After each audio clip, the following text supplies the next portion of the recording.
Olá, seja bem-vindo ao painel Univale.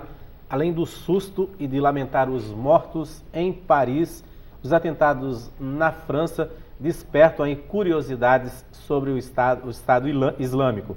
Vamos saber um pouquinho como é que funciona isso tudo? Vamos saber aí quem são esses terroristas, quais as origens deles e como funciona economicamente o Estado Islâmico.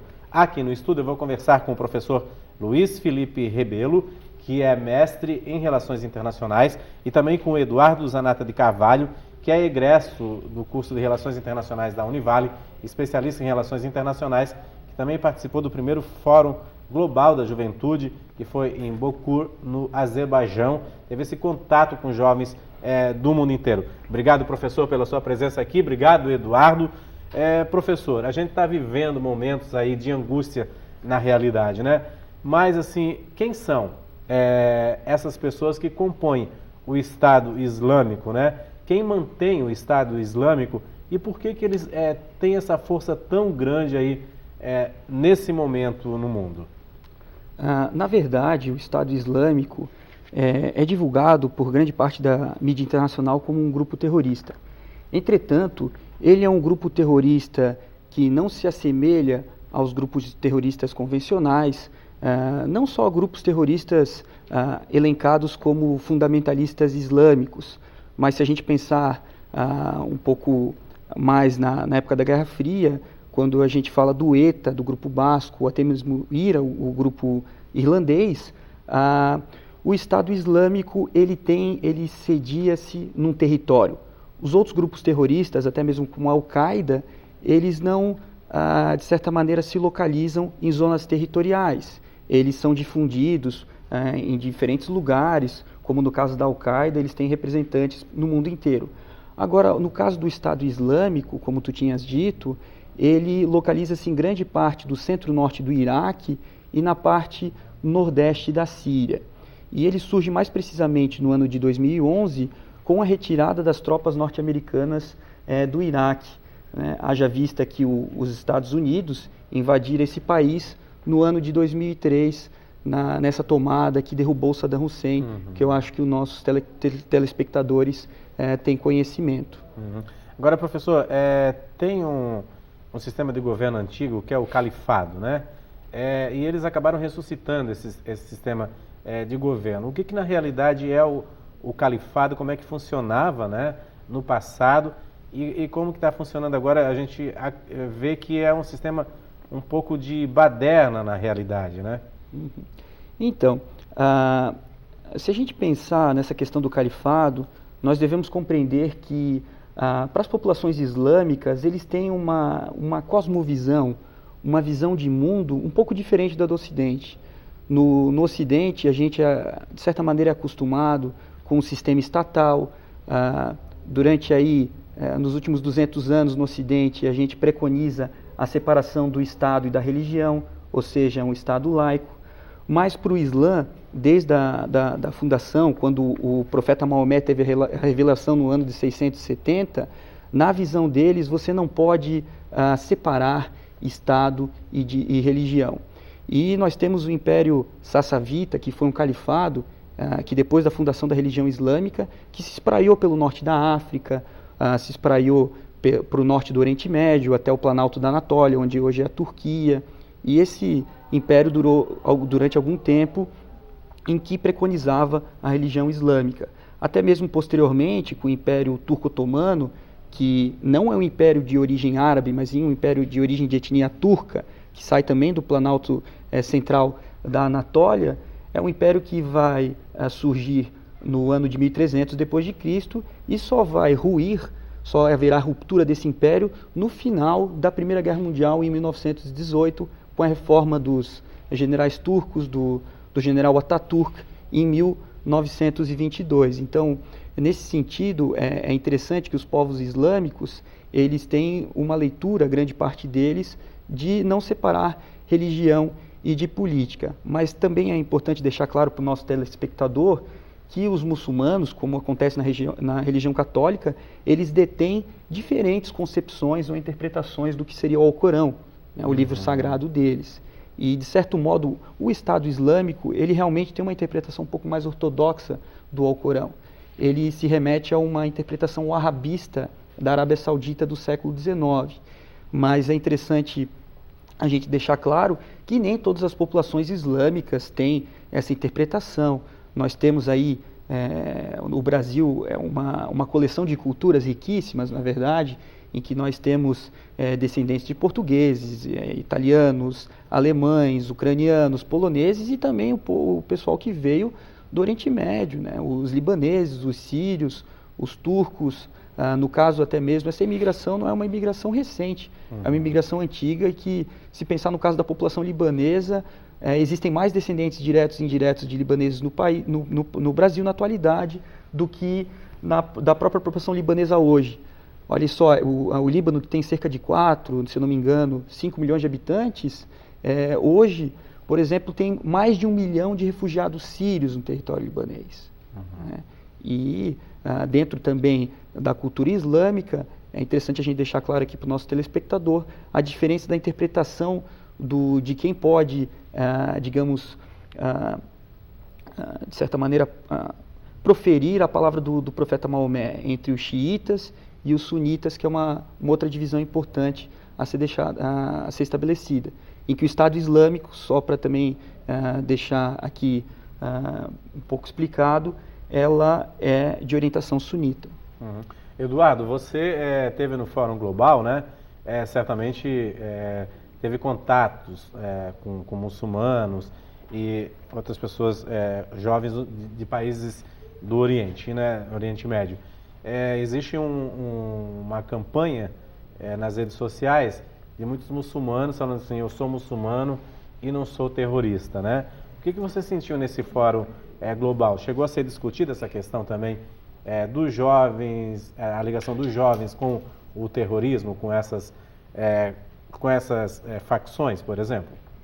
Almeri, o que se discute muito entre os movimentos de juventude que atuam internacionalmente é a questão da paz e segurança e como garantir isso em territórios em conflito. Como o professor citou, e eu acho que é sempre muito importante ressaltar isso, nem todo árabe é muçulmano. A gente, quando entra nesse debate, é necessário, por exemplo, a Síria. A Síria, como o professor bem disse, a Síria tem um governo que ele é xiita, que é aproximadamente 11% da população na Síria, certo? Correto. Só que, ao mesmo tempo, a Síria tem 10%, quase 10% da população que é cristã. Então, vale ressaltar para entender esses processos, essas dinâmicas e como elas evoluem. Então, dentro do mundo árabe, a gente tem várias formas de tratar o mesmo assunto. Por exemplo, um dos países que se candidatou a sediar o segundo Fórum Global de Política Pública de Juventude no próximo ano foi o Kuwait. E o Kuwait teve imensas restrições no debate quanto a movimentos que debatem direitos sexuais e reprodutivos, movimentos de jovens mulheres, movimentos LGBT, porque eles acham que no Kuwait esses temas não seriam, vamos dizer assim, permitidos abertamente, e que são pautas da juventude no mundo inteiro. Inclusive, algumas delegações de governos no fórum ameaçaram se retirar caso fosse mantida a posição de levar para o Kuwait. Mas aí a gente entra naquele debate de quem financia, de quem está disposto a arcar com os custos de receber um evento desse porte. A gente tem um mapa aqui que é exatamente da região do ISIS, né, que é o Estado Islâmico, mostrando assim, que eles fizeram, na realidade, o tipo de uma ilha, né, na realidade, assim, ó, tem lá a cidade que eles mais amam, Mossul, né, Trik também agora, e Raqqa, né? Professor, quem financia essa parte, essa geografia aí do mundo, essa parte do mundo? Então, como eu disse, em 2011, com a retirada das tropas norte-americanas do território do Iraque, houve uma organização entre ex-generais do ditador Saddam Hussein e também com entusiastas desse movimento wahhabista. E muitos deles já tinham treinamento de insurgência de guerrilhas e tomaram algumas regiões, principalmente ao norte, porque o norte do Iraque, historicamente, ele é mais povoado pelas populações sunitas. E os sunitas é que apoiam o Estado Islâmico. Vale lembrar também que desde a invasão dos Estados Unidos, em 2003, os sunitas eles ficaram desamparados, porque os Estados Unidos, quando toma esse território, ele imposta um presidente xiita. Vale lembrar também o Irã, que está localizado à direita, ali à verde, é uma grande nação xiita. Então, a grande parte das riquezas do Iraque, elas saem ali no extremo, no sudeste ali desse país, que a gente pode observar na saída do Golfo Pérsico, e a gente pode perceber que essas áreas, onde estão em laranja, mais ao sudeste, pertencem ao governo xiita. Já o Estado Islâmico, ele toma várias cidades de modo paulatino a partir de 2012 e 2013, e culmina com a tomada de Mossul, que é uma importante cidade no norte do Iraque, que faz fronteira também com outra nação, que não é um Estado nacional independente ainda, que é o Kurdistão, que divide áreas da Síria, do Iraque, do Irã e da Turquia.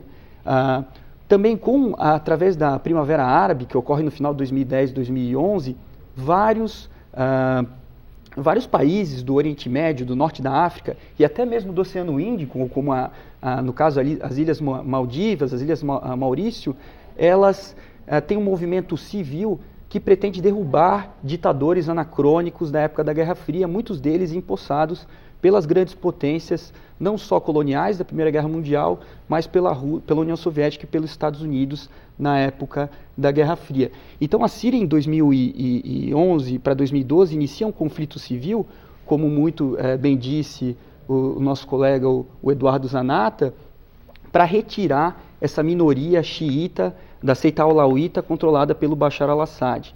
E nessa guerra, que é uma guerra bem complicada para o nosso telespectador entender, não é uma guerra somente de dois frontes. Tem o Bashar al-Assad que tenta se manter no poder e também, para se manter no poder, ele não luta só contra o Estado Islâmico, por exemplo, que, como mostra a mídia, ele luta com uma antiga frente de generais que se rebelaram contra ele luta com a frente al-Nusra, que é representante da Al-Qaeda, e também com o próprio Estado Islâmico. Mas como estava mostrado no mapa ali, que é bem interessante para a gente ver, essas cidades, como está Tikrit, que é a cidade natal do antigo ditador Saddam Hussein, são cidades que elas também detêm petróleo, né, e o Estado Islâmico ele consegue operar esse petróleo. O Estado Islâmico ele é considerado mesmo um Estado porque ele contrata, via Deep Web, alguns profissionais de diversas partes do mundo para poder operar, digamos, as instalações petrolíferas. No caso da Síria, como a gente tinha conversado anteriormente, 60% do petróleo sírio é controlado pelo Estado Islâmico e é vendido no mercado negro.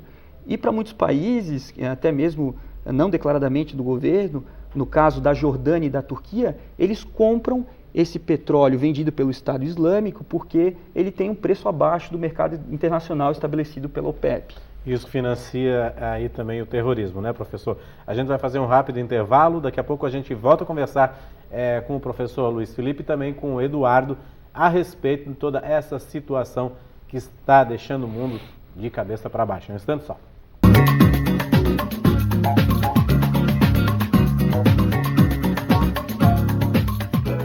Olá, estamos de volta com o Painel Univale. Para você que sintonizou a TV Univale agora através do canal 11 da Blue TV, o nosso assunto hoje é o Estado Islâmico. A gente está falando um pouquinho, ficando por dentro aí do que é o Estado Islâmico. Eu estou conversando aqui com o professor Luiz Felipe Rebelo, que é mestre em Relações Internacionais, e também com o Eduardo Zanata de Carvalho, que é especialista em Relações Internacionais e que participou no ano passado do primeiro Fórum Global da Juventude promovido pela ONU no Azerbaijão.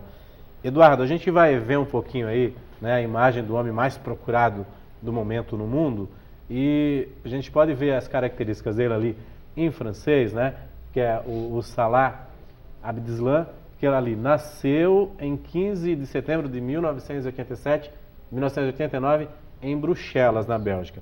É um cidadão europeu, né, de origem árabe, né? Esse pessoal realmente ele tem a cidadania europeia e pode se valer disso para poder entrar livremente na Europa e praticar esses atos como foi o da França? Eu acho que esse caso da nacionalidade das pessoas que cometeram os ataques a Paris é importante porque alguns grupos de extrema direita já usam desses eventos para tentar justificar o fechamento das fronteiras para refugiados e imigrantes. Então, usam dos ataques para legitimar esse argumento que muitas vezes é xenófobo.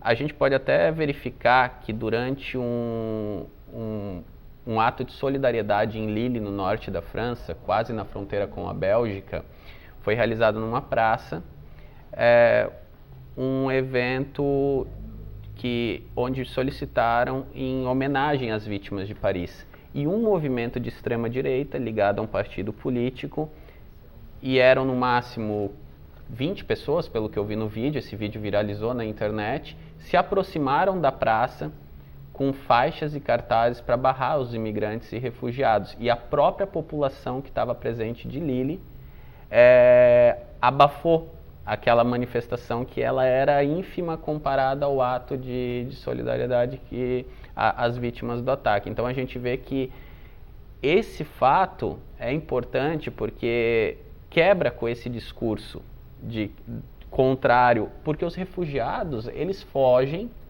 exatamente das pessoas que efetivaram o ataque a Paris e que ameaçam agora não só a Europa, mas também os Estados Unidos. Porque, como o professor Luiz Felipe até mencionou numa outra entrevista que eu tive a oportunidade de presenciar dele, que os outros ataques do Estado Islâmico, nenhum foram avisados. E agora o Estado Islâmico anuncia que vai atacar Washington, a capital dos Estados Unidos. Então, não é só com a Europa, mas também com os Estados Unidos. A França, porque talvez a França tinha menos capacidade de conter esse tipo de ataque por alguns fatores. Um deles é que a França foi um grande país colonizador na região do Oriente Médio. Então, essas populações árabes, elas já estão presentes na França há algumas décadas. Então, aí que entra um fato que eu gostaria de ter citado antes, que é como a estrutura do Estado Islâmico, que o professor bem mencionou, dos recursos financeiros, a forma como eles atuam, a relação com a mídia e com a internet, e também como eles cooptam jovens para defender as suas bandeiras. Pois existe, além dele que é belga, né, vários outros aí que são cidadãos europeus, como por exemplo, descendentes de portugueses que moram na França, né, e que foram recrutados pelo Estado Islâmico, né? Sim. Na realidade, professor, como é que se faz esse recrutamento? Aproveitando a chance que já são cidadãos europeus que têm livre acesso, mas não têm uma vida social tão digna quanto os europeus, existe esse rótulo também, né? Como é que faz? As redes sociais, elas ajudam também, professor, a recrutar esses jovens para o terrorismo? Sim, o Estado Islâmico, a gente pode caracterizar que ele tem uma capacidade muito grande de recrutar jovens de diversos matizes. Vale deixar claro que não são unicamente jovens com descendência islâmica. Nós temos australianos, norte-americanos, ingleses que também são cooptados por essa organização. E eles têm, de certa maneira, um quadro, um framing para convocar esses jovens que diferencia muito de outras facções terroristas. Por exemplo, a Al-Qaeda, ela era ligado muito a esses preceitos religiosos em que os jovens, para participar da Al-Qaeda, eles não podiam consumir álcool, tinham que ser muito regrados. Diferente para o Estado Islâmico, para você participar, você só precisa ter treinamento e ter muita vontade de guerrear. E como a gente percebe em muitos documentários que estão vindo à tona agora, o Estado Islâmico, entre os seus combatentes, permite o consumo de álcool, não tem uma vida tão regrada, desde que os combatentes eles estejam com vontade de lutar. E só tocar um ponto que é muito interessante, que o Dudu bem destacou agora há pouco, sobre as populações que vivem na França, que muitas delas vieram também de antigas colônias do Maghreb, do norte da África, como Marrocos, Argélia, Tunísia também, e Argélia, é que grande parte dessa população na Europa, ela vive segregada em guetos, né, ou em quistos. Não é aqui como no Brasil, que de repente as zonas são separadas mais por classes sociais. Lá também se separam por classes sociais, mas mais especificamente também como zonas de imigrantes.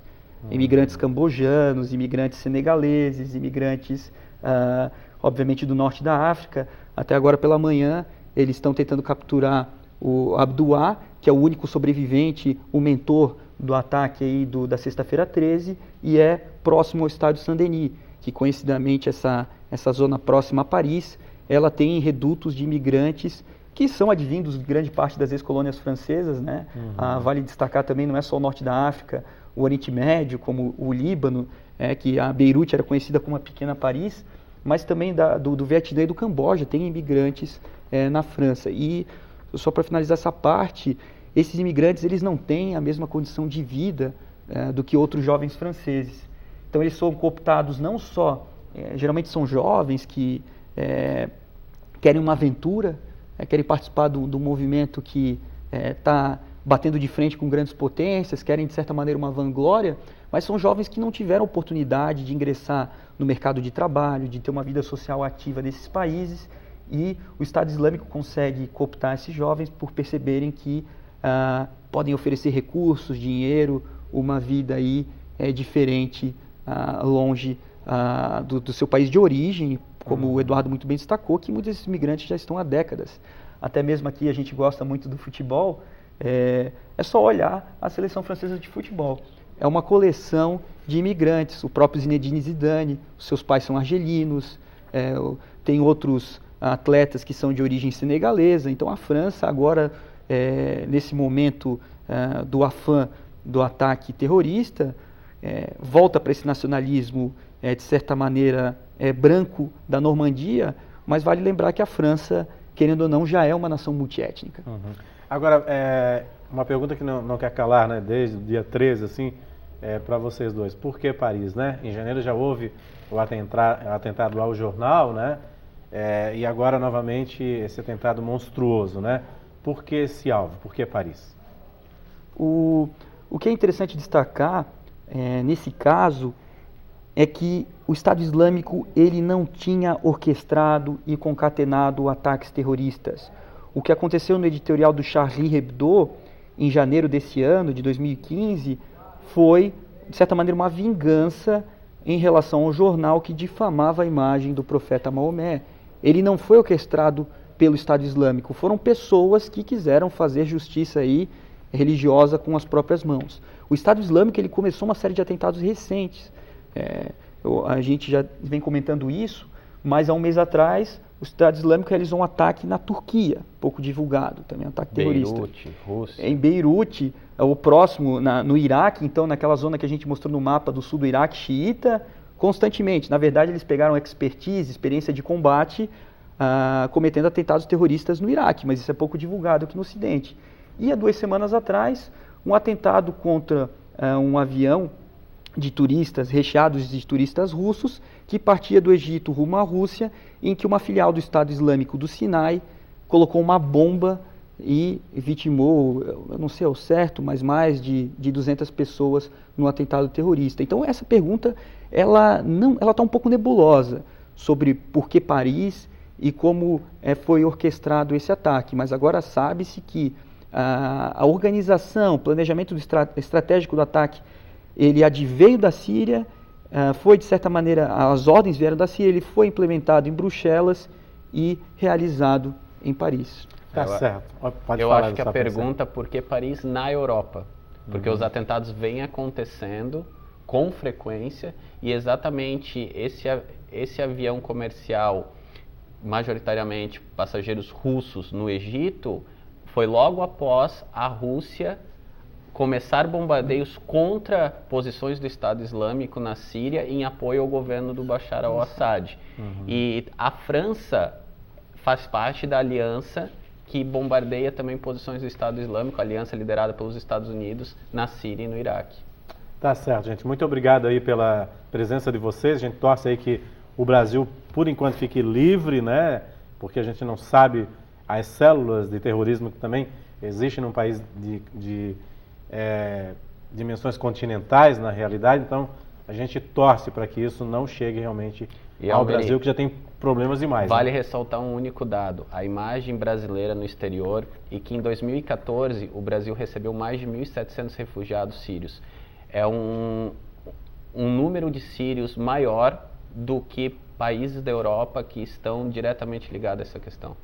Tá certo, pessoal. Vamos torcer para que realmente isso não chegue ao Brasil. Obrigado pela sua presença, professor. Obrigado, Eduardo, mais uma vez pela sua presença aqui. O Painel Univale fica por aqui. A gente vai se despedir aí com um pouquinho aí da imagem de Paris, como a gente conhece, né? A cidade luz, a cidade romântica aí, que encanta casais, encanta aí muita gente que vive esse momento aí de apreensão e de terror, um momento aí que vai ser difícil de ser apagado da história da capital francesa. Painel Univale fica por aqui para você. Um bom fim de semana.